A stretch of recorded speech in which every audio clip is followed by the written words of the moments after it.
26 അധ്യായം chapter 26, second chronicles chapter 26. എനിക്ക് whole chapter വായിക്കണം, പക്ഷേ സമയമില്ലാത്തതുകൊണ്ട് ഞാൻ 3, 4, 5 5ൻ്റെ ഫസ്റ്റ് പാർട്ട് വരെ വായിക്കാം. Second chronicles chapter 26 versus 3 to 5 വായിക്കുന്നു. ശ്രദ്ധയോടെ കേൾക്കണം. ഉസിയാവ് വാഴ്ച തുടങ്ങിയപ്പോൾ അവന് 16 വയസ്സായിരുന്നു. അവൻ 52 സംവത്സരം യെരൂശലേമിൽ വാണു. അവൻ്റെ അമ്മയ്ക്ക് യെക്കൊല്യ എന്ന പേർ. അവൾ യെരൂശലേംകാരിയായിരുന്നു. അവൻ തൻ്റെ അപ്പനായ അമസ്യാവ് ചെയ്തതുപോലെയൊക്കെയും യഹോവയ്ക്ക് പ്രസാദമായുള്ളത് ചെയ്തു. ദൈവഭയത്തിൽ അവനെ ഉപദേശിച്ചു വന്ന സെക്കരിയാവിൻ്റെ ആയുഷ്കാലത്ത് അവൻ ദൈവത്തെ അന്വേഷിച്ചു. Second Chronicles chapter 26 verses 3 through 5. Uzziah was 16 years old when he became a king. And he reigned 52 years in Jerusalem, and his mother's name was Jechiliah of Jerusalem. He did right in the sight of the Lord according to all that his father Amaziah had done.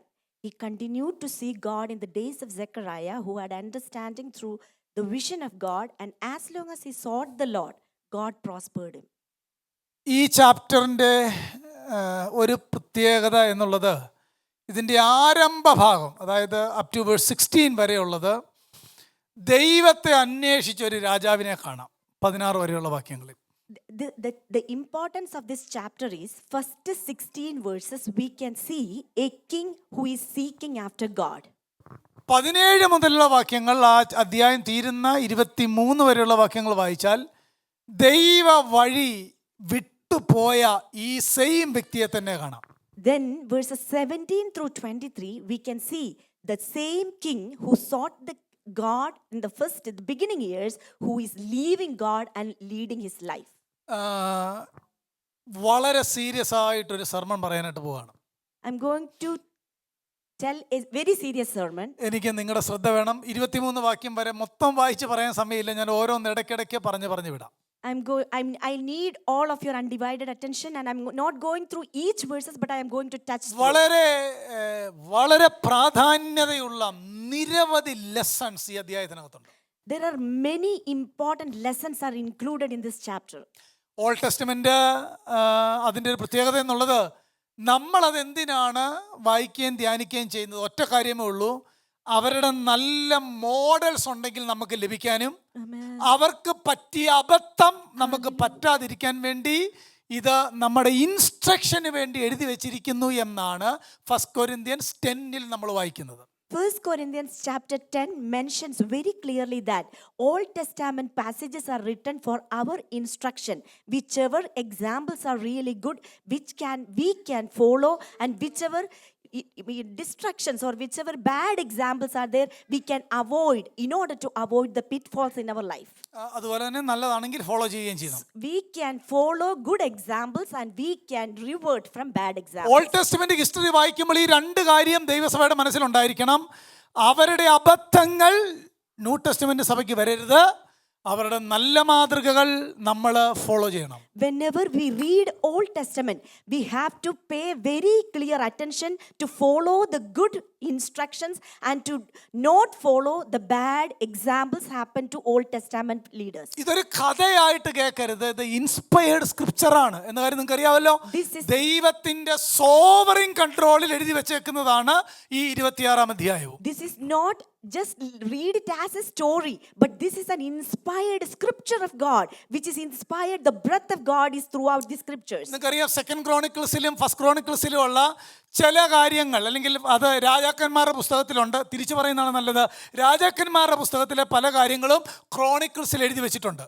We can see that many things which is already mentioned in the book of Kings is also mentioned in the book of Chronicles. ഇതേ കാര്യം second Kings chapter 14 and 15 എഴുതി വെച്ചിട്ടുണ്ട്. ഇതേ കാര്യം, the same passage, same incident is written in 2 Kings chapter 19. 13 and 14. Sorry, the 2 Kings chapter 13 and 14. അവിടെ ഉസിയാവിന് മറ്റൊരു പേരുണ്ട്, അസറിയ എന്നൊരു പേരുടെ നമുക്ക് അവിടെ കാണാം. In 2 Kings chapter 13 and 14 we can see the same incident, but Uzziah was mentioned another name, Asariah. ഇനിയും നമ്മൾ ഈ സംഭവത്തിന്റെ വിശദീകരണത്തിലേക്ക് പോയി ചില പാഠങ്ങൾ പരിശുദ്ധാത്മാവ് ഈ അധ്യായത്തിൽ എഴുതി വെച്ചിട്ടുണ്ട്. നമുക്കത് നമ്മുടെ ജീവിതത്തോട് ചേർത്തൊന്ന് ചിന്തിക്കാം. Let us think through the incident with our life and let us think through this incident. 1 മുതൽ 3 വരെയുള്ള വാക്യം വായിച്ചാൽ 52 വർഷം 52 years ഇസ്രയേൽ വാണ ഒരു രാജാവായിരുന്നു ഉസിയാവ്. Uzziah reigned in the king of Jerusalem, as a king of Jerusalem for 52 years. അങ്ങനെ ഇതിന് എൻ്റെ ഒരു അറിവ് ശരിയാണെങ്കിൽ ഇസ്രയേലിൽ ഏറ്റവും ദീർഘകാലം വാണതിൽ രണ്ടാമത്തെ കിങ് ആണ് ഉസയ. The second king who reigned longest period of time in the land of Israel. He is Uzziah. യഹൂദയാണ്. ഞാൻ Judah. ജൂദയിലാണ് ആ കാര്യം നടക്കുന്നത്. നോക്കൂ, അങ്ങനെ 16 വയസ്സുള്ളപ്പോൾ രാജാവാകുന്നു. He became a king in the age of 16. 16 വയസ്സുള്ളപ്പോൾ മുതൽ 52 വർഷം ഇസ്രായേലിനെ താൻ വാഴുകയാണ്. Then Uzziah was 16 years old when he became a king, but he reigned for 52 years in Jerusalem. നമുക്ക് ഇദ്ദേഹത്തിന്റെ ആരംഭകാലത്തിലെ പാർട്ട് 1 ഒന്ന് നോക്കാം. Let us look into the part 1 of Uzziah's life. 4-ാമത്തെ വാക്യം നിങ്ങൾ കണ്ടോ? യഹോവയ്ക്ക് പ്രസാദമായുള്ളത് ചെയ്തു എന്നാണ് വായിക്കുന്നത്. We can see in verse 4, he did right in the sight of the Lord according to all that his father Amaziah had done. ഒരു രാജാവിനെ പറ്റി എല്ലാ അധികാരവും എല്ലാ സഫിഷ്യൻസിയും കയ്യിലുള്ള ഒരു രാജാവിനെ പറ്റി വായിക്കുകയാണ്. താൻ ദൈവത്തിന് പ്രസാദമായുള്ളത് ചെയ്തു.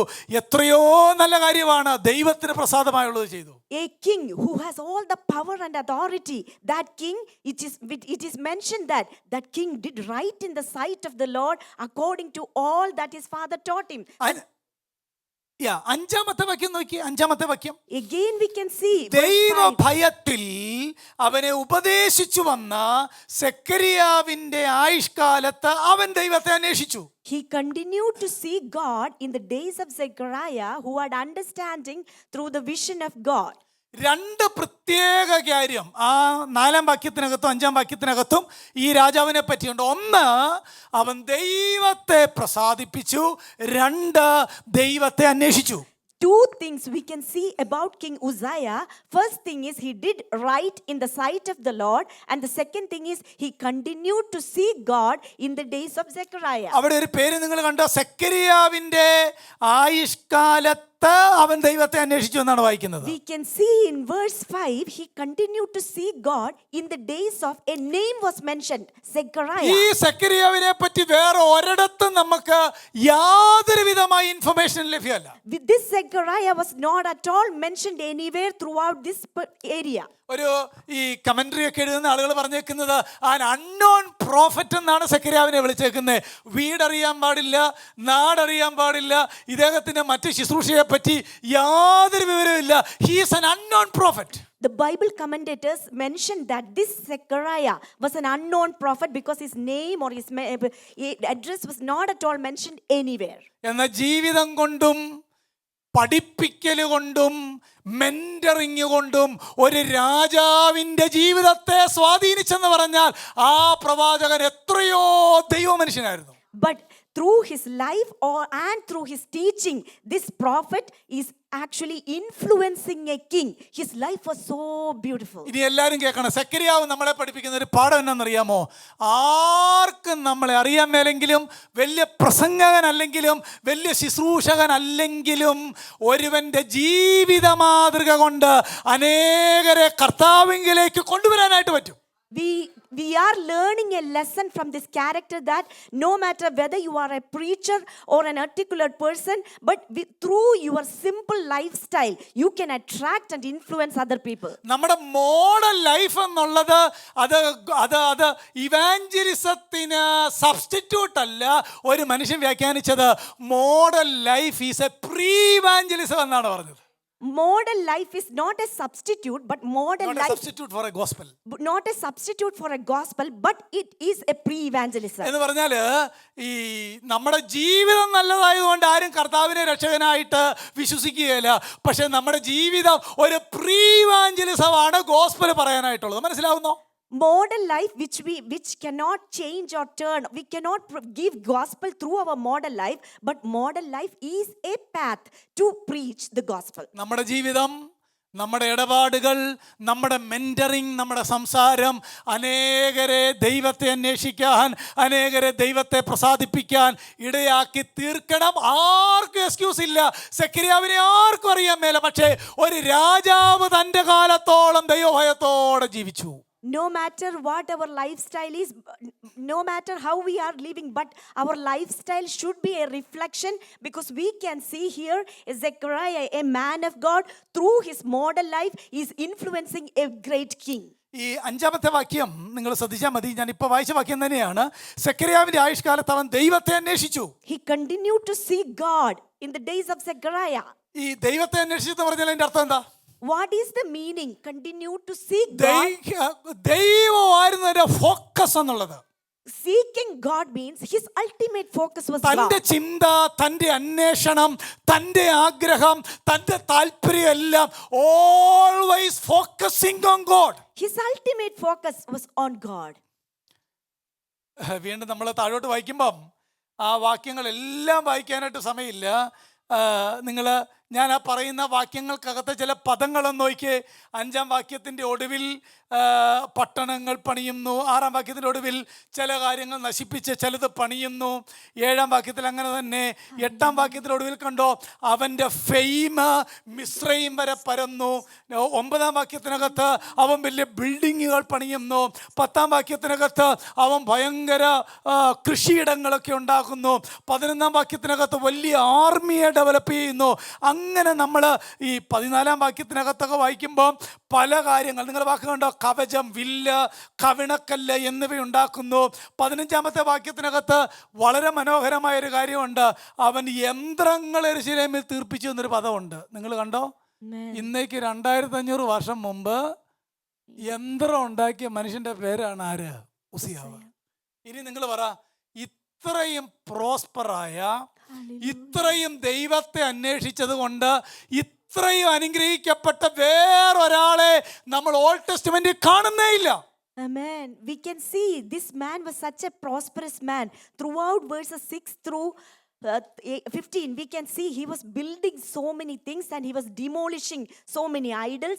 And in verse 15 specifically it was mentioned like this: in Jerusalem he made engines of war invented by skillful men to be on the towers. ഇനി നിങ്ങൾ 15-ാമത്തെ വാക്യത്തിന്റെ ഒടുവിൽ തീരുന്ന കണ്ടോ, അവന്റെ ശ്രുതി മിസ്രൈം വരെയല്ല, ബഹുദൂരം പരന്നു എന്ന് പറഞ്ഞാൽ അയൽവക്കത്തെ രാജ്യങ്ങൾക്കെല്ലാം അറിയാമായിരുന്നു ഒരു രാജാവ് യഹൂദയിൽ വാഴുന്നുണ്ട്.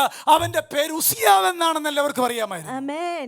Throughout we can see in that verse 15 his famous was being spread afar, so that everyone knew that a skillful king was reigning in Jerusalem. ഇനി ഞാൻ വിഷയത്തിൽ നിന്ന് വിട്ടൊരു കാര്യം പറയാം. ഒന്ന് നോക്കിയേ, ഈ ഉസിയാവിനെ നമുക്ക് വേറെടുത്ത് പരിചയമുണ്ട്. എവിടെ നിന്നറിയാം? യെശയ്യാവ് 6-നകത്ത് ഉസിയാവ് മരിച്ച ആണ്ടിൽ കർത്താവ് ഉയർന്നും ഈ എന്താണെന്നറിയാമോ, കർത്താവ് ഉയർന്നും പൊങ്ങിയിരിക്കുന്നിടത്ത് ഈ ഐസയ ആ വിഷം കാണാൻ എന്നാ കാര്യം എന്നറിയാമോ? And we can see this Uzziah is being repeated in the prophecy of Isaiah chapter 6. We can see there in the year of King Uzziah's death. What is the reason there? It is mentioned as the death of Uzziah. അല്ല, ഉസിയാവ് മരിച്ചപ്പോൾ ദൈവത്തെ കണ്ടത് എന്തുകൊണ്ടാണ്? Okay. Why, when Uzziah died, at that time prophet Isaiah was seeing Lord. എനിക്ക് നിങ്ങളുടെ ഇരിപ്പ് കണ്ടിട്ട് പുറത്തല്ലേ സ്നേഹമുള്ളൂ, അകത്തില്ലല്ലോ. നിങ്ങൾ എല്ലാവരും പറഞ്ഞ് ഇടയ്ക്കിടയ്ക്ക് ഓൾഡ് ടെസ്റ്റ്മെന്റ് പ്രസംഗിക്കണം. ഞാൻ വരിക, എനിക്കറിയത്തില്ല, ഞാൻ എങ്ങനെ വായിച്ചാൽ ഇങ്ങനെ മാത്രമേ ഈ പുസ്തകം മനസ്സിലാവുള്ളൂ. ഇതിനകത്ത് രസകരമായ കാര്യം എന്നറിയോ, ഉസിയാവ് മരിച്ചപ്പം ഉയർന്നിരിക്കുന്ന ദൈവത്തെ ആര് കണ്ടു? അതിന്റെ അർത്ഥം എന്നറിയാവോ? ഈ യെശയ്യാവൊക്കെ ഓർത്തത് ഇത്രയും വലിയൊരു രാജാവ് മരിച്ചാൽ ശത്രുരാജ ഞങ്ങൾ എന്ത് ചെയ്യും? ആക്രമിക്കാനുള്ള എല്ലാ പോസിബിലിറ്റിയും ഉണ്ട്. കാരണം അത്ര ഫേമസ്, അത്ര ഹോൾഡ് ഉള്ള ആള് മരിച്ചിരിക്കുക. അന്നേരം യെശയ്യാവാണ് നോ നോ നോ നോ, അതിന്റെ മേളിലും വാഴുന്ന ഒരു ദൈവമുണ്ട്. അതാണ് ആ ദർശനത്തിന്റെ പ്രത്യേകത. Hallelujah. When King Uzziah died, maybe the people around that kingdom thought that he was such a marvelous big king. When he was dead, then there is no help for us. But at that time, prophet Isaiah wants to remind them that there is a King of kings and a Lord of lords is reigning. That is the reason in the year of King Uzziah's death that prophet prophet was seeing, the Lord was sitting on the throne. അതുകൊണ്ട് ആരും നമ്മളെ സഹായിച്ചില്ലെങ്കിലും Amen. സഹായിക്കുന്നവരൊക്കെ നമ്മളെ കൈവിട്ടു പോയാലും അതിന് മേളിൽ ഇരുന്നരുളുന്ന ഒരു നാഥനുണ്ട് എന്ന കാര്യമാണ് യെശയ്യാവ് കണ്ടതിന്റെ ഒരർത്ഥം. The true meaning is, if there is no one to help you, no one to give anything to you, but always think that there is a King of Kings and Lord of Lords is reigning, and he is always sitting on the throne. ഈ 26ലേക്ക് chapter 26ലേക്ക് വേഗം മടങ്ങി വന്നാൽ നമുക്കറിയാം ഇവന്റെ ഈ ഉസിയാവിന്റെ all his success came from seeking after God. ദൈവത്തെ അന്വേഷിച്ചത് കൊണ്ടാണ് ഈ അനുഗ്രഹങ്ങൾ മുഴുവൻ ഉസിയാവിന് ലഭിച്ചത്. We can see very clearly that all throughout the chapter we can see all the prosperity King Uzziah was gaining only because King Uzziah was following God. അതിനകത്തൊരു പാഠം, ഒന്നാമത്തെ പാഠം, there is a great blessing seeking after God. Amen. എല്ലാവരോടും പറയാം, ദൈവത്തെ അന്വേഷിക്കുന്നവർക്ക് ദൈവവചനത്തിലെ അനുഗ്രഹങ്ങൾ ഉണ്ടെന്നുള്ള പാഠമാണ് ഈ ഭക്തന്റെ ആരംഭകാല ജീവിതം നമ്മളെ പഠിപ്പിക്കുന്നത്. There is a great blessing seeking after God. Amen. The first years of King Uzziah was teaching a lesson that there is a great blessing if we truly fear and seek God. ഒരു പ്രത്യേക പദം 15-ാം വാക്യത്തിനകത്തുണ്ട്. ഇംഗ്ലീഷിൽ വളരെ മനോഹരമാണ്. ദൈവം എങ്ങനെയാണ് ഉസിയാവിനെ സഹായിച്ചത് എന്നൊരു വാക്കാണ് അവിടെ ഉള്ളത്. അവൻ പ്രബലനായി തീരുവാൻ തക്കവണ്ണം അതിശയമായി അവന് സഹായം ലഭിച്ചത് കൊണ്ട്. കണ്ടോ, മാർവലസ് ആയിട്ട് ഇങ്ങനെ ഒരു പദം ഓൾഡ് ടെസ്റ്റ്മെന്റിൽ വേറൊരാളെ പറ്റി പറയാനായിട്ടില്ല. അതിശയകരമായി, മാർവലസ് ആയി, നമുക്ക് എക്സ്പ്ലെയിൻ ചെയ്യുന്നതിനപ്പുറത്തായി ദൈവം കൊടുത്ത സഹായത്താലാണ് ഉസിയാവ് ഈ നിലയിലായത് എന്നാണ് ആ വാക്യത്തിന്റെ അർത്ഥം. We can see here, there is a very specific phrase is used in verse 15. He was marvelously helped until he was strong. The reason is the great blessing is coming only because he seeked after God. നിങ്ങൾ 7-ാം വാക്യത്തിനകത്ത് അതേ ഒരു പദമുണ്ട്. ദൈവം ഫെലിസ്ത്യർക്ക് ചില സ്ഥലങ്ങൾ പറഞ്ഞിട്ട് പറയുകയാണ്, ദൈവം അവനെ സഹായിച്ചു. പദം കണ്ടോ, ദൈവം അവനെ സഹായിച്ചു. 15-ാം വാക്യത്തിനകത്ത് ദൈവം സഹായിച്ചെന്ന് മാത്രമല്ല, വളരെ മാർവലസ് ആയിട്ട് ദൈവം അവനെ സഹായിച്ചു. അതുകൊണ്ടാണ് മറ്റു വാക്യങ്ങളിലൂടെ വായിക്കാം, അതുകൊണ്ട് he became exceedingly strong.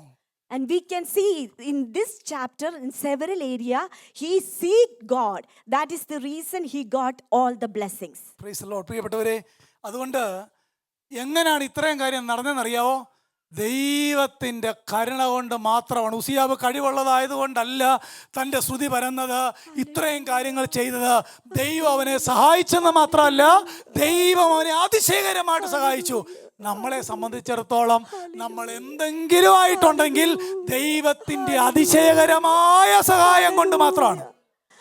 In this chapter, we are learning a big lesson. King Uzziah was being helped by God because he seeked God, and because of his seeking after God, great blessing came, and he was marvelously helped until he seeked God. ഇത് എത്ര കാലം വരെ ലഭിച്ചെന്നറിയാമോ? ദൈവത്തെ അന്വേഷിച്ച കാലത്തോളം. Until he seeked God, God helped him, and he was helped marvelously. ഈ 5-ാം വാക്യത്തിനകത്ത് നമ്മളിപ്പോൾ പല പ്രാവശ്യം വായിച്ചു. സെഖര്യാവിന്റെ ആയുഷ്കാലത്ത് അവൻ ദൈവത്തെ അന്വേഷിച്ചെന്ന് വായിച്ചാൽ, ദൈവത്തെ അന്വേഷിച്ചു എന്നത് അല്പം കൂടി നല്ലൊരു ട്രാൻസ്ലേഷൻ കൊടുത്തേക്കുന്നത് Lord Jehovah was organising all his vase എന്നാണ് ഒരു ട്രാൻസ്ലേഷൻ. ദൈവം, യഹോവയായ ദൈവം തന്നെ അന്വേഷിച്ച കാലത്തോളം തൻ്റെ എല്ലാ വഴികളെയും ക്രമപ്പെടുത്തി. അതാണ് എൻ്റെ original translation. The original translation is Jehovah. Lord Jehovah was organizing all his ways. Amen. എൻ്റെ പ്രിയപ്പെട്ടവരെ, ഞാൻ ആ വാക്യം വളരെ നേരം കഴിഞ്ഞ ആഴ്ച ചിന്തിച്ചു. ദൈവം നമ്മുടെ വഴികളെ ഓർഗനൈസ് ചെയ്യുന്നു, ദൈവം നമ്മുടെ വഴികളെ ക്രമീകരിക്കുന്നെന്ന് പറഞ്ഞാൽ നമ്മുടെ യാത്രയിൽ പ്രയാസം കൂടാതെ പോകാം എന്നതല്ലേ എൻ്റെ അർത്ഥം. Hallelujah. Here we can see Lord Jehovah was organizing everything for King Uzziah. If God is there, we can move freely. ദൈവമായിട്ടുള്ള നമ്മുടെ കൂട്ടായ്മ ശരിയാണെങ്കിൽ Amen. He will organise our ways. Amen. ദൈവമായിട്ടുള്ള നമ്മുടെ ബന്ധം ശരിയാണെങ്കിൽ Hallelujah. കർത്താവ് നമ്മുടെ വഴികളെ Hallelujah. ഓർഗനൈസ് ചെയ്യും. ആ വഴിയിൽ ആരിരുന്നാലും നമ്മളെ ആക്രമിക്കാൻ അവിടുന്ന് അനുവദിക്കുകയില്ല. അവിടുത്തെ അനുവാദം കൂടാതെ ഒന്നും സംഭവിക്കുന്നില്ല. Without God's permission, nothing will happen, and we need to have a strong and clear communication with God.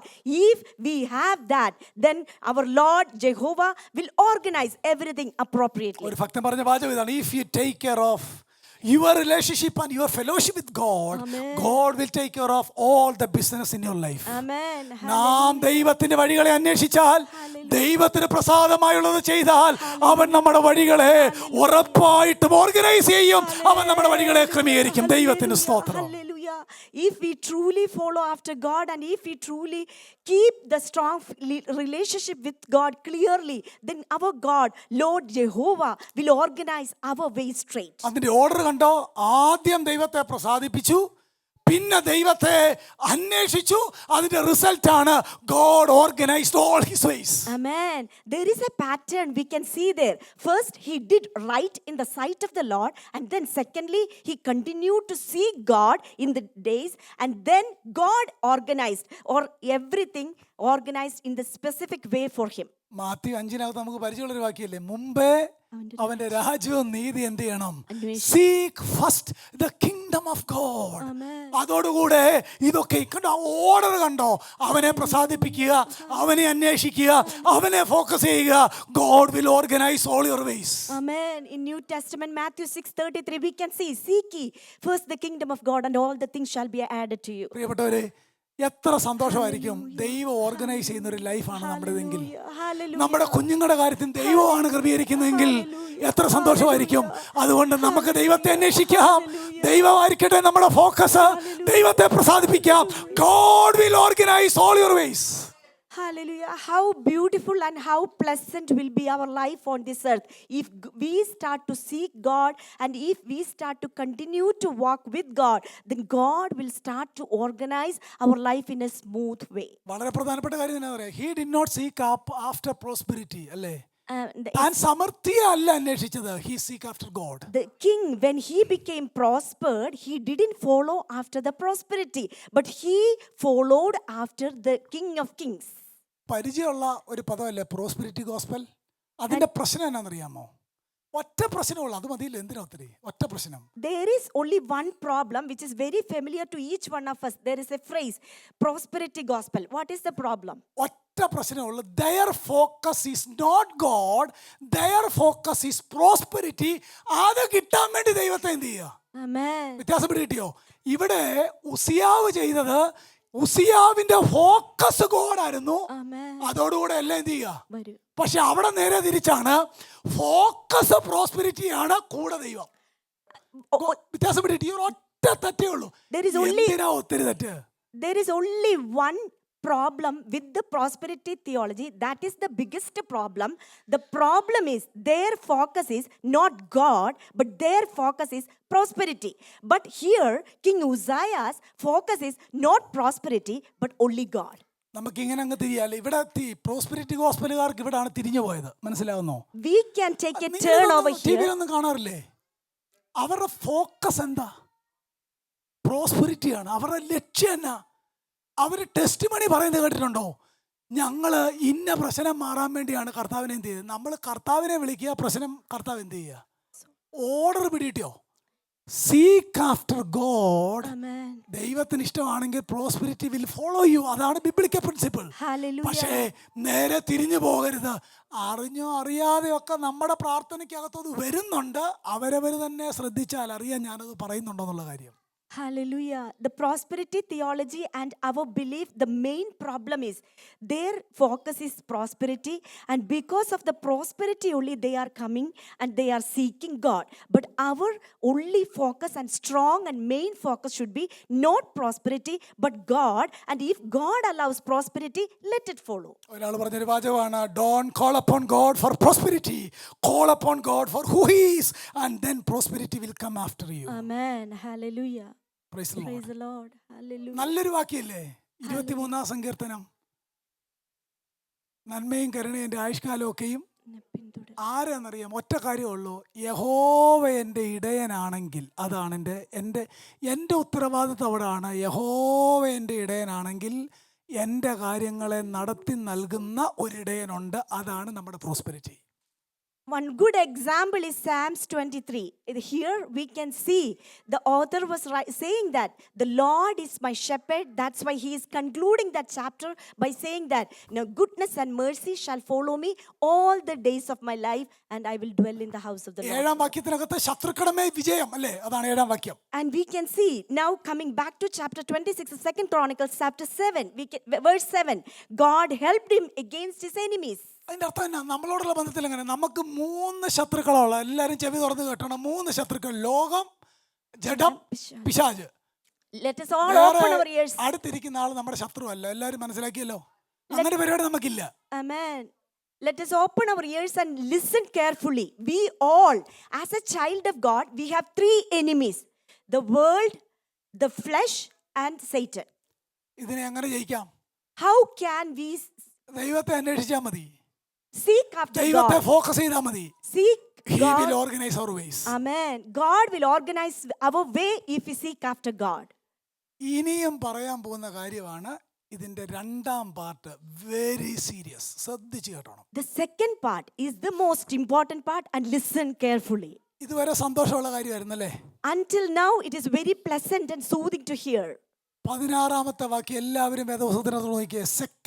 Second part of his life. 16-ാമത്തെ വാക്യം. Second part of his life, King Uzziah, 2 Chronicles chapter 26 verse 16. ഇതുവരെ സമൃദ്ധി മാത്രമായിരുന്നു, നന്മ മാത്രമായിരുന്നു, ദൈവപ്രസാദമുള്ളത് മാത്രമായിരുന്നു. പക്ഷേ 16-ാം വാക്യം, എന്നാൽ അവൻ ബലവാനായപ്പോൾ അവന്റെ ഹൃദയം അവന്റെ നാശത്തിനായി നിഗളിച്ചു.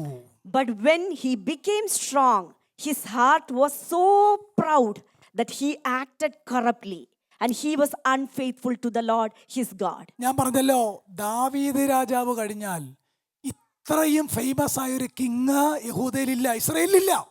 In the land of Judah, after King David, this much famous king, we cannot see anywhere else any other king than King Uzziah. എന്നാൽ എല്ലാവരും കേട്ട് ഈ രാജ്യത്തൊക്കെ സുഖമായിട്ട് ജീവിക്കല്ലേ? എന്ന കാര്യങ്ങളൊക്കെ നടന്ന് എല്ലാം സെറ്റിലായി കഴിഞ്ഞപ്പം ഹൃദയത്തിനകത്ത് നിഗളം.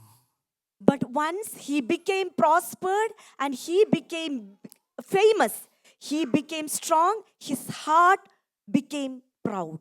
ഇടയ്ക്ക് കർത്താവ് നമുക്കിവിടെ ഒരു തല്ലും ഞുള്ളും ഒക്കെ ചെല്ലുമ്പോൾ ഓർത്തോണം, എവിടെയൊക്കെയോ നമ്മളെ ശരിയാക്കാനായിട്ട് കർത്താവിന് ഉണ്ടെന്നുള്ളതാണ് കേട്ടോ. Hallelujah. Whenever we are touched by trials or problems, just listen to God. He tries to call us. ഈ മെറ്റീരിയൽ പ്രോസ്പെരിറ്റിയുടെ ഭയങ്കര അപകടം എന്നാണെന്നറിയാമോ? ഭയങ്കര അപകടം. There is a great danger in material ചെവി prosperity. തുറന്ന് കേട്ടോണം. Material prosperity has the potential to make you proud. Amen. And overstep your boundaries. Amen. Material blessing, the greatest danger of material blessing is it will make you very proud and it will make you go. Overstep your boundary എന്ന് പറഞ്ഞാൽ ദൈവം നമുക്കെല്ലാം ഒരു അതിർത്തി വെച്ചിട്ടുണ്ട്, അതെല്ലാവർക്കും അറിയാം. ആ ദൈവവചനം വായിക്കുന്ന സകലർക്കും അറിയാം, എനിക്ക് ഒരു വര ഇട്ടിട്ടുണ്ട്, അതിനപ്പുറം പോകാൻ പറ്റുകയില്ല. പക്ഷേ മെറ്റീരിയൽ പ്രോസ്പെരിറ്റിയുടെ കുഴപ്പം, എൻ്റെ അകത്ത് നിഗളം വന്ന് കഴിയുമ്പോൾ I will overstep my boundaries. God always puts certain boundaries. All the children of God know we all have certain set of boundaries. But the greatest danger of material blessing is we all have a tendency to cross the boundaries set by God. നമ്മളിങ്ങനെ ജയിച്ച് നിൽക്കുമ്പോഴാണ് തോക്കുന്നത്, മനസ്സിലാവുന്നു? Hallelujah. Whenever we feel that we are victorious, at that time we start to fail. Point of victory is also be a point of failures. Amen. Hallelujah. നമ്മളിങ്ങനെ ഇത് material കാര്യത്തിൽ മാത്രമല്ല, ഞങ്ങളെപ്പോലെയുള്ള ഉപദേശിമാർക്ക് ഭയങ്കര അപകടമുണ്ട്, ശ്രദ്ധിച്ചോണം. അതായത് ഞങ്ങളിങ്ങനെ ഭയങ്കര പ്രസംഗമൊക്കെ നടത്തി അങ്ങോട്ട് ചെല്ലുമ്പം ഈ ആത്മീയ നിഗളം എന്നൊരു സാധനമുണ്ട്, അപകടമാണ് ഭയങ്കരം. There is a spiritual pride that is really a great danger. എന്നാ സ്പിരിച്വൽ പ്രൈഡ്? പറയാം. What is spiritual pride? ഞാനും കർത്താവും തമ്മിൽ ഭയങ്കര അടുപ്പം, നിങ്ങളൊന്നും പറയേണ്ട കാര്യമില്ല. ഇങ്ങനെ പറയുന്ന ആൾക്കാരെ കേട്ടിട്ടില്ലേ? ചിലവരോട് ശ്രദ്ധിച്ചാൽ മതി, ഉപദേശിക്കാൻ പറ്റുകയില്ല അവന്മാരെ. There are അങ്ങനെയുള്ളവരെ ഓർത്തോണം, ഹൃദയത്തിനകത്ത് കുഴപ്പമുണ്ട്. നിഗളമാണ് അതിന്റെ കാരണം. There are certain people, they are really proud, and we cannot instruct them or we cannot teach them to change. They are bearing a pride in their heart. That's why they are not teachable. അവിടുത്തെ ഏറ്റവും വലിയ അപകടം എന്നാണെന്നറിയാമോ? നിഗളം എവിടെ തുടങ്ങുന്നതെന്നാ വായിച്ചേ? In heart. അവന്റെ ഹൃദയത്തിൽ. Where did this pride feeling start? It started in his heart. ഇത് പുറത്താദ്യം കാണുകയില്ല. This feeling cannot be seen outwardly. പക്ഷെ ഇതിന്റെ അപകടം എന്നാണെന്നറിയാമോ?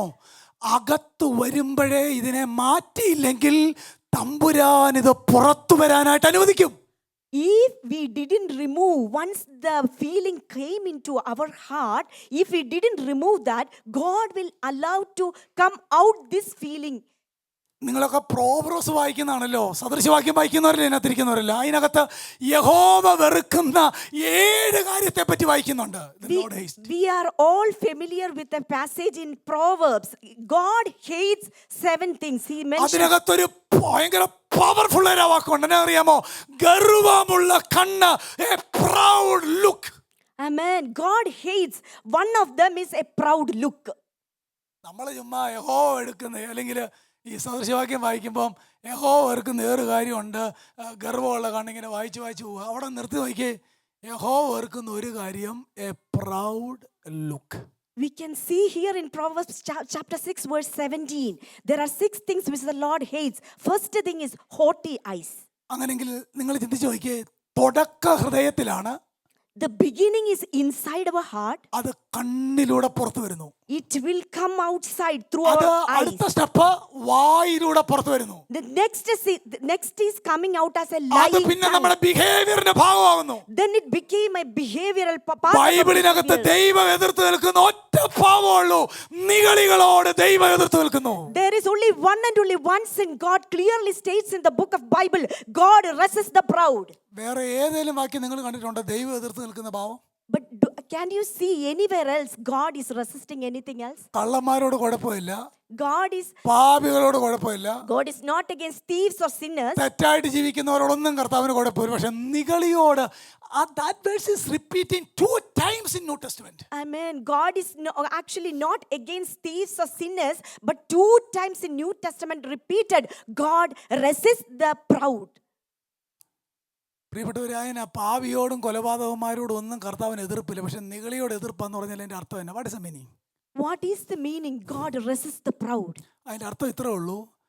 പാപിയോട് പറയാ, സഹോദര നീ മാനസാന്തരപ്പെടണം, സുവിശേഷം കേൾക്കണം, വിശ്വസിക്കണം എന്ന് പറഞ്ഞാൽ അവന് മനസ്സിലാവും.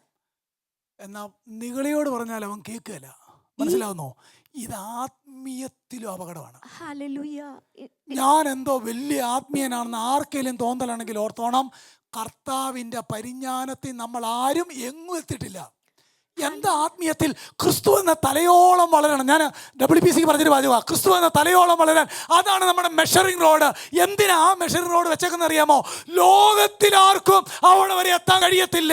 എന്നും എനിക്ക് ഒരു ക്രേവിങ് അതിനോട്, അങ്ങനെ ആകാൻ ഒരു വേദനയും ആഗ്രഹവും ഉണ്ടാകാൻ വേണ്ടിയാണ് എത്തിപ്പിടിക്കാൻ കഴിയാത്ത ഒരളവ് വെച്ചേക്കുന്നത്. മനസ്സിലാവുന്നോ?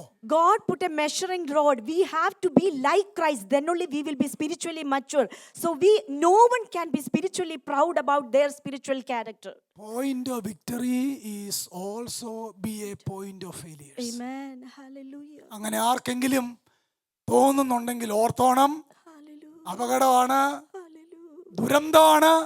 ഹൃദയത്തിനകത്ത് ഇതുണ്ടെങ്കിൽ ദൈവത്തിന്റെ ആത്മാവ് വചനത്തിലൂടെ ബോധ്യം തരുമ്പോൾ ഇത് മനസ്സിലാക്കി ഏറ്റുപറയാൻ തയ്യാറാകണം. Hallelujah. If anyone started to have a spiritual pride in their heart, this is actually a warning to you and me, and remove that spiritual pride from our heart, because God is giving us a warning. ദൈവം വെറുക്കുന്നു God resists. God hates a haughty eye. വായിക്കാൻ സമയമില്ല. ലൂസിഫറിന്റെ വീഴ്ച വായിക്കുന്ന ഞാൻ പുള്ളി ഒന്നും ചെയ്തില്ല. ഐസയ്യ 14 അവിടെ ഒരു പ്രയോഗമുണ്ട്, എന്നവൻ ഹൃദയത്തിൽ പറഞ്ഞു. പറഞ്ഞില്ല, ലൗഡ് സ്പീക്കർ വെച്ചില്ല, മൈക്കിനകത്തൂടെ പറഞ്ഞില്ല, എന്നവൻ ഹൃദയത്തിൽ പറഞ്ഞു. കണ്ടോ, proud starting from the heart. Amen. We can see another example of Lucifer. He started to say inside his heart, I will climb, I will put my throne. He didn't say anything outwardly, but he started to say inside his heart, I will. The failure The started. danger of prosperity, The danger of the prosperity. peril of prosperity. The peril of prosperity. എന്താ? ഹൃദയത്തിനകത്ത് നിഗളം ഉണ്ടാകാനായിട്ടുള്ള സാധ്യത Hallelujah. ഉണ്ടാവുന്നല്ല, സാധ്യത ഉണ്ട്. There is a possibility to start a spiritual pride inside our heart. നമ്മുടെ കർത്താവ് പറഞ്ഞൊരു കാര്യമുണ്ട്, ധനത്തിന്റെ വഞ്ചന. ഒരു പ്രയോഗമുണ്ട്, deceitfulness of. Deception of wealth. ധനത്തിന്റെ വഞ്ചന. അതിന്റെ അർത്ഥം എന്നാ? ഈ അങ്ങനെ ഇതിനോടുള്ള സ്നേഹം കൂടി കഴിഞ്ഞാൽ ഉണ്ടല്ലോ, വചനത്തെ ഇതങ്ങ് ഞെരുക്കിയിട്ട് പിന്നെ ഇത് കേൾക്കില്ല. മനസ്സിലാവുന്നോ? The love of money. എവിടെ വാക്യം കിടക്കുന്നേ? Mark 4:19. Amen. The deceitfulness of riches. Amen. Hallelujah. The deceitfulness of riches will choke the word of God. മറ്റൊരു കാര്യം കൂടെ പറയാം. Hallelujah. Hallelujah. ഈ ആത്മീയ അഭിവൃദ്ധിയും Amen. മെറ്റീരിയൽ അഭിവൃദ്ധിയും എത്ര പേരെ നശിപ്പിച്ചിട്ടുണ്ടെന്നറിയാവോ? Hallelujah. And I would like to tell another thing, the spiritual prosperity and also the wealth, these two factors distracted so many souls. ഞാൻ പറഞ്ഞത് ഇതൊരു സാധ്യതയാണ്, ഉറപ്പായിട്ട് അങ്ങനെ ഉണ്ടാവണമെന്നില്ല, അല്ലേ? പോസിബിലിറ്റിയാ. This is a possibility. പ്രഷറും കൊളസ്ട്രോളും ഷുഗറും ഉള്ളവരെ കാണുമ്പോൾ ഡോക്ടറെ അറ്റാക്കിനുള്ള സാധ്യത വരണമെന്നില്ല എന്ന് പറഞ്ഞ പോലെ തന്നെയാണിത്. There is a possibility. This is not a mandate. Praise the Lord. നമ്മുടെ Hallelujah. ആ പാഠം മനസ്സിലാവുന്നോ? Hallelujah. ആദ്യത്തെ ഭാഗം ഭയങ്കര നന്മയായിരുന്നു. Hallelujah. കർത്താവ് നമ്മൾ ഇവിടെ കൊണ്ടുവന്നു പണമായി, എല്ലായി, കഴിവായി, ആരുടെ മുന്നിൽ കുനിയേണ്ട കാര്യമില്ല. A proud look is the sign of proud in your heart. Hallelujah. Actually, do not ever think that whenever you became materially rich, do not be proud. A haughty eye will start to come out. പണ്ടൊരു അമ്മച്ചി പറഞ്ഞേ, ഒരു പൂർ അമ്മച്ചിയായിരുന്നു. അമ്മച്ചി പറഞ്ഞു, ചില പൈസ ഉണ്ടായിരുന്നെങ്കിൽ ബൈബിളും ഒക്കെ മേടിച്ച് ആർക്കെങ്കിലും ഒക്കെ കൊടുക്കായിരുന്നു, ഗോസ്പൽ ലിറ്ററേച്ചറൊക്കെ മേടിച്ച് കൊടുക്കായിരുന്നു ഒരു അമ്മച്ചി പറഞ്ഞു. പൈസ ഇല്ല, അമ്മച്ചി പറയാ. An old woman, she was very poor. At that time, she was saying, if I became rich, I could have purchased certain Bibles and distributed it. തൻ്റെ മോളോടായി പറയുന്നതല്ല, She was sharing this desire to her daughter. നടന്നാണെന്ന് അറിയത്തില്ല കേട്ടോ. I'm not too sure whether this is a happened story. ഈ മോള് വളർന്ന് വലിയ ഡോക്ടറൊക്കെ ഇഷ്ടം പോലെ പൈസയായി. This daughter grew old and she became a doctor and they became really rich. അന്നേരം മോൾ അമ്മയോട് പറഞ്ഞു, Daughter told her mother, മമ്മ ചെറുപ്പത്തിൽ പറയുമായിരുന്നില്ല, പൈസ ഉണ്ടായിരുന്നു ഗോസ്പൽ ട്രാക്ട് ഒക്കെ മേടിച്ച് ആർക്കെങ്കിലും ഒക്കെ കൊടുക്കായിരുന്നു, അല്ലെ ആരെങ്കിലും ഒക്കെ സഹായിക്കായിരുന്നു പറഞ്ഞു. ഇപ്പം എന്നെ കൊടുക്കാത്ത പൈസ ഉണ്ടല്ലോ എന്ന് ചോദിച്ചു. the daughter asked the mother, Mom, you told me while I was young, when I became rich, I am going to buy Bibles or tracts and try to distribute. But why are you not doing it right now? അമ്മച്ചി പറയാ, അന്ന് മനസ്സുണ്ടായിരുന്നു, പണമില്ലായിരുന്നു. ഇന്ന് പണമുണ്ട്, മനസ്സ് പോയെന്ന് പറഞ്ഞു. She replied and answered, at that time I have a desire, but I didn't have money. But now I have money, but I do not have the desire. എല്ലാവരും അവരോട് തന്നെ നോക്കി, എങ്ങനെയുണ്ട് ഇപ്പൊ ഹൃദയം? Hallelujah. Hallelujah. നമ്മളൊക്കെ ഇങ്ങനെ പറഞ്ഞൊരു കാലമല്ലേ, പൈസ ഉണ്ടായിരുന്നെങ്കിൽ. Hallelujah. അമ്മച്ചിയുടെ കുഴപ്പമില്ല, ഞാൻ എല്ലാവരുടെയും കൂടെ കാര്യം അമ്മച്ചിയാക്കി അങ്ങ് പറഞ്ഞ. Hallelujah. Let us all examine and think whether this can be related to each one of us. ഉസിയാവിന്റെ ഒരു സൈഡിലെ വേയിങ് മിഷൻ ഇങ്ങനെ ടോപ്പായിട്ട് നിൽക്കുകയാണ്. ആരും കാണാത്ത അകത്ത് നികളം വളർന്നു വളർന്നു വളർന്നു വളർന്നു വരികയാണ്. We can see here there is a balance, and this balance is one side due to pride, it is becoming up and up and up, and the other side due to his pride, the other side is lowering down. എനിക്ക് ഒത്തിരി കാര്യം പറയാനുണ്ട്. അതുകൊണ്ട് നമ്മൾ ഒത്തിരി പ്രാർത്ഥിച്ച് വേണം ജീവിക്കാൻ. അങ്ങനെയല്ലേ പറഞ്ഞു പോകാൻ പറ്റുള്ളൂ. ഒത്തിരി ഈ നിഗളിക്ക് വലിയ കൃപയൊന്നും വേണ്ട, ചുമ്മാ എന്തെങ്കിലുമൊക്കെ പറയാം. ഒന്ന് താഴണമെങ്കിൽ കൃപ വേണം, വേണ്ടേ? അതിന് പ്രത്യേക കൃപ വേണം. We do not need any grace to be proud, but we do need abundance of grace to be humble. കർത്താവിനെ ആദ്യം സേവിച്ചപ്പം സെക്കരിയാവ് പറഞ്ഞതെല്ലാം കേട്ടു ഉസിയാവ് അല്ലേ? Amen. ഒരു പ്രവാചകൻ, അൺനോൺ പ്രോഫറ്റ്, പറഞ്ഞത് മുഴുവൻ കേട്ടു. When he became a king, he listened to an unknown prophet everything. And he followed, seeked after God, everything. എന്നാൽ ഇനി 17-ാമത്തെ വാക്യം നോക്കി. നിഗളമായി കഴിഞ്ഞപ്പം verse 17. Let us look into verse 17. When he became proud. ഇതൊരു unknown prophet അല്ല, അവിടുത്തെ ലേവി കുടുംബത്തിലെ പുരോഹിതനാണ്. അസരിയ പുരോഹിതനും 81 പുരോഹിതന്മാരും തടഞ്ഞു, ചെയ്യരുതെന്ന് പറഞ്ഞു. പക്ഷേ നിഗള അകത്ത് കയറി കഴിഞ്ഞാൽ പിന്നെ ഉണ്ടല്ലോ, ആരെ അനുസരിക്കുകയില്ല. അതാണ് അതിന്റെ അപകടം. Here we can see Azariah. This priest was a non-priest, and also along with him 80 priests of the Lord, valiant men, opposed Uzziah and warned him, do not do the thing you are going to do. ഇനി എന്നെ കേട്ടോ, ഞാൻ ആരംഭത്തിൽ ഒരു statement പറഞ്ഞായിരുന്നു.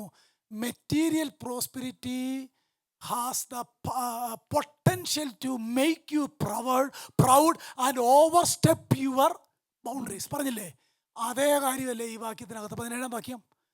തന്നെ പ്രൗഡാക്കിയെന്ന് മാത്രമല്ല, ദൈവം പുരോഹിതന്മാർക്ക് മാത്രം വെച്ചിരുന്ന ആ ശുശ്രൂഷയിലേക്ക് ഇവൻ ഓവർ സ്റ്റെപ്പ് ചെയ്തു. First I mentioned that material blessings will make us to cross certain boundaries. Here we can see King Uzziah was not only becoming proud, but he started to cross certain boundaries which was set apart for only the priests. 16-ാം വാക്യത്തിനകത്തൊരു പദമുണ്ട്, കുറ്റം ചെയ്തു. അത് English അങ്ങനെ clear ആയിട്ട് കാണുന്നില്ല. കുറ്റം ചെയ്തു. He acted corruptly. 18-ാം വാക്യത്തിനകത്ത് 2 പദമുണ്ട്, നിനക്കിത് വിഹിതമല്ല. Here It is not for you. Amen. വീണ്ടും 18-ാം വാക്യത്തിനകത്തോട് ഇത് ലംഘനമാകുന്ന 3 പദം. കുറ്റം നിനക്ക് വിഹിതമല്ല, ഇത് ലംഘനമാകുന്നെന്ന് 81 പേര് പറഞ്ഞിട്ട് കേട്ടില്ല. പണ്ട് ഒരുവൻ പറഞ്ഞപ്പോ കേട്ടവനാണ്. മനസ്സിലാവുന്നോ? Here we can see 81 plus 1 king, main priest are warning King Uzziah, do not do. But King Uzziah was not paying any attention. But in the beginning of King Uzziah's life, he was listening very carefully, a prophet. കർത്താവ് നമ്മളെ പല നിലയിൽ വിലക്കുമ്പോൾ അതനുസരിക്കാൻ മനസ്സില്ലെങ്കിൽ ഓർത്തോണം, നമ്മുടെ നെറ്റിയിൽ വെളിപ്പെടാനിരിക്കുന്ന കുഷ്ഠം അകത്തുണ്ടെന്നുള്ളതിന് തെളിവാണത്. Hallelujah. If we are being warned by several areas or by several people or by several incidents, if we are not giving any attention to that incidents, then whatever sins are inside in your heart, it will come outside in your forehead.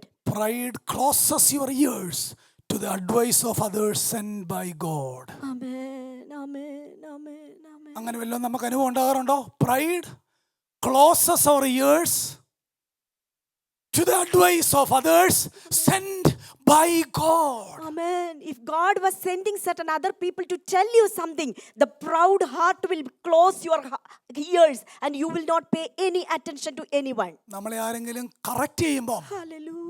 അവരോട് കോപിക്കുന്നത് നിഗളത്തിന്റെ ലക്ഷണമാണെന്നാണ് ഉസിയാവിന്റെ പാഠം. അല്ലേ? 17-ാം വാക്യം അങ്ങനല്ലേ? സെക്കരിയാവ് എന്ന ഒരുവൻ പറഞ്ഞപ്പോ കേട്ടവൻ 81 പേര് പറഞ്ഞിട്ട് കേട്ടില്ല. അദ്ദേഹം അൺനോൺ പ്രോഫറ്റ് ആയിരുന്നു. ഇവര് വെരി ഫേമസ് ആണ് യെരുശലേമിൽ. ഓർക്കണം, വ്യത്യാസം പിടികിട്ടിയോ? എന്നിട്ടും കേട്ടില്ല. Always pride overstep the boundaries which was drawn by God. Amen. Proud is causing here. We can see that pride feeling causing him to stop hearing this 80 plus 1 main priest was telling, but he was paying much attention before to the prophet. അടുത്തൊരു sentence, unwillingness Amen. to listen to a correction Amen. is always a sign of pride. Amen.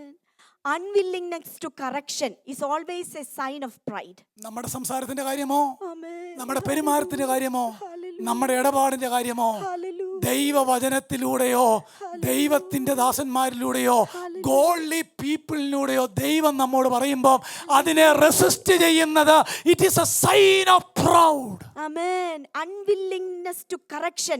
Whenever we are being warned by certain men of God or through certain incidents, if we are unwilling to do any correction in our life, it is truly a sign of proud. 19-ാം വാക്യം, Verse ധൂപകലശം പിടിച്ചുകൊണ്ട് ഉസിയാവ് കോപിച്ചു. ഒരു റൈറ്റിംഗിൽ ഒരു Jewish historian എഴുതിയേക്കുന്നത് പുരോഹിതന്മാരോട് പറഞ്ഞു മാറിക്കോ അല്ലെ നിന്നെയല്ല ഞാൻ കൊല്ലുമെന്ന് പറഞ്ഞെന്നാണ് Josephus എഴുതി വെച്ചേക്കുന്നത്. ഞാൻ എൻ്റെ ഡോക്യുമെൻ്റ് എഴുതിക്കൊണ്ടാണ് വന്നേക്കുന്നത്, സമയമില്ല. കൊല്ലുമെന്ന് പറഞ്ഞു. But Uzziah, with a censer in his hand for burning incense, was enraged. ധൂപകലശം പിടിച്ചോണ്ട് ഉസിയാവ് കോപിച്ചു. അവൻ പുരോഹിതന്മാരോട് കോപിച്ചു കൊണ്ടിരിക്കുകയിൽ തന്നെ, കണ്ടോ, മുമ്പേ ദൈവത്തെ സീക്ക് ചെയ്തുകൊണ്ടിരുന്നതാണ് വായിക്കുന്നത്. ഇപ്പൊ എന്നാ ചെയ്തുകൊണ്ടിരിക്കുന്നത്? ഒരു സൈഡും മറ്റു സൈഡും വ്യത്യാസം പിടിയോ? And while he was enraged, beforehand we are seeing that he was interesting or seeking after God, but here he is becoming mad and he was enraged with the priest. അങ്ങനെ ചെയ്തുകൊണ്ടിരുന്നപ്പം പുരോഹിതന്മാരോട് കോപിച്ചിരിക്കുമ്പോൾ യഹോവയുടെ ആലയത്തിൽ ധൂപപീഠത്തിന്റെ അരികെ വെച്ച്, അവിടെ കയറാൻ അനുവാദമില്ല, അരികെ വെച്ച് പുരോഹിതന്മാർ കാണുക അവന്റെ നെറ്റിമേൽ കുഷ്ഠം പൊങ്ങി. The leprosy broke out on his forehead before the priest in the house of the Lord, beside the altar of incense. കോപിച്ചുകൊണ്ടിരുന്നപ്പം കുഷ്ഠം എന്ത് ചെയ്തു?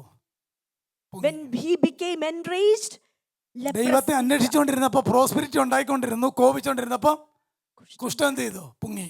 When he seeked after God, prosperity followed. But when he became proud, leprosy started to show up. ഭയത്തോടെ sentence പറയാം. ഹൃദയത്തിലെ നിഗളം മാനസാന്തരപ്പെട്ടില്ലെങ്കിൽ ദൈവം നെറ്റിയേൽ വരുത്തും. Hallelujah. If there is pride in your heart, if you didn't repent, then that pride will show up on your forehead. God will cause the pride in your heart to be manifested in your forehead. Amen. അതുകൊണ്ട് നമുക്ക് ഹൃദയത്തിൽ നിന്ന് കളയാം. ആർക്കെങ്കിലും അങ്ങനെ ഉണ്ടെങ്കിൽ ഹൃദയത്തിൽ നിന്ന് കളയാം. തമ്പുരാൻ നെറ്റിയിൽ കൊണ്ടുവന്നു കഴിഞ്ഞാൽ പിന്നെ ഉപശാന്തിയില്ല, പിന്നെ പരാജയമാണ്. ഉസിയാവിന്റെ അവസാനം പിന്നെ മടങ്ങി വന്നതായിട്ട് നമ്മൾ വായിക്കുന്നില്ല. We can see here an utter failure. Uzziah didn't get a time to repent and come back. ഒരു ആത്മപരിശോധന നടത്താമോ? Hallelujah. ഒരു സെൽഫ് എക്സാമിനേഷൻ നടത്താമോ? Let us examine ourselves. Deal with your pride in your heart before God brings it out. Amen. അകത്ത് വെച്ച് തന്നെ അതിനെ കൈകാര്യം ചെയ്യണം, അല്ലെങ്കിൽ കർത്താവ് പുറത്ത് കൊണ്ടുവരും. If you carry pride in your heart, bring it outside. Otherwise, God will cause it to come out. പെട്ടെന്ന് നിർത്താം. എനിക്ക് വളരെ കാര്യം പറയാം. ഞാനൊരു ജോസിഫസിന്റെ ഒരു ചരിത്രമൊക്കെ നോട്ട് ചെയ്ത് വെച്ചായിരുന്നു. Hallelujah. ഈ കുഷ്ഠം മുങ്ങിയപ്പോൾ എങ്ങനെ കണ്ടെന്നറിയാമോ? ജോസിഫസ് തൻ്റെ ഹിസ്റ്ററി ബുക്കിനകത്ത് എഴുതിയേക്കുന്നത്, ആ ധൂപകലശം പിടിച്ചോണ്ട് അവിടെ നിന്നപ്പം ആ നിന്ന സ്ഥലത്തിൻ്റെ ആ ഭിത്തി ഇങ്ങനെ പൊട്ടിപ്പോയി. Josephus, I actually took that writing. History was mentioning that how they saw, because where they were standing on one side and that wall has a crack, and through that crack they were seeing. ആ ക്രാക്കിനകത്തൂടെ sunlight വന്നു. Oh, through that crack sunlight came in. കൃത്യം തന്റെ ഫോർഹെഡിൽ അടിച്ചപ്പോൾ പുരോഹിതന്മാരെ കണ്ടു, ദേ കുഷ്ഠം, അന്നേരം പുറത്തിറക്കി അവനെ അവിടുന്ന്. മരണകരമായ പാപമാണെന്ന് എഴുതി വെച്ചേക്കുന്ന നമ്പേഴ്സിനകത്ത്. Hallelujah. With the wall cracked and sunlight lit in, and it started to show the leprosy on his forehead, and the priest saw that and made him to come out, and they closed the temple. നിങ്ങൾ താഴോട്ട് വായിക്കുമ്പോൾ രാജാക്കന്മാർക്ക് അരികെ അടക്കിയെന്ന്, അതിൻ്റെ original അർത്ഥം രാജാക്കന്മാരെ അടക്കുന്നിടത്ത് അടക്കിയില്ല, മാറ്റി അടക്കിയെന്നതിൻ്റെ അർത്ഥം. ആ സെയിം പ്ലേസ് കൊടുത്തില്ല. ഇനി ഒരു സങ്കട വാർത്ത തന്നെ അറിയാമോ? മിരിയാം കൺഫസ് ചെയ്തു, കർത്താവ് ക്ഷമിച്ചു. Right? We can see another example. Miriam got leprous, but she confessed and Jehovah forgave her. ഒരു ജെരോബയാം എന്ന് പറഞ്ഞൊരു കിങ് വേണ്ടാത്ത ആലയത്തിൽ കാണിച്ചപ്പോൾ കൈ വരണ്ടു പോയി, ഡ്രൈഡ് അപ്പ് എന്ന് വായിക്കുന്നുണ്ട്. King Jeroboam, when he did something which is not supposed to do, his hand became withered. പക്ഷേ അനുഭവിച്ചു കഴിഞ്ഞപ്പോൾ കൈ നോർമലായി. Then when he repented, his hand became straight. എന്നാ പ്രൈഡിന്റെ അപകടം മനസ്സിലായോ? റിപ്പന്റ് ചെയ്തില്ല. But the pitfall of pride is there is no point of return. There is no repentance. അതുകൊണ്ട് താഴ്മയോടെ കൃപയോടെ വേണം നമ്മുടെ ഈ ചെറിയ ജീവിതം ഈ ഭൂമിയിൽ നയിച്ച് ദൈവത്തെ പ്രസാദിപ്പിക്കാൻ. ഉസിയാവിന്റെ ആദ്യമാണ് ഫോളോ ചെയ്യാം. Seek after God and please God. God will make you prosper. Amen. So God resists the proud, but he gives grace to the humble. So let us humble ourselves so that we can get the help in time of need. Amen. Hallelujah. Thank you so much.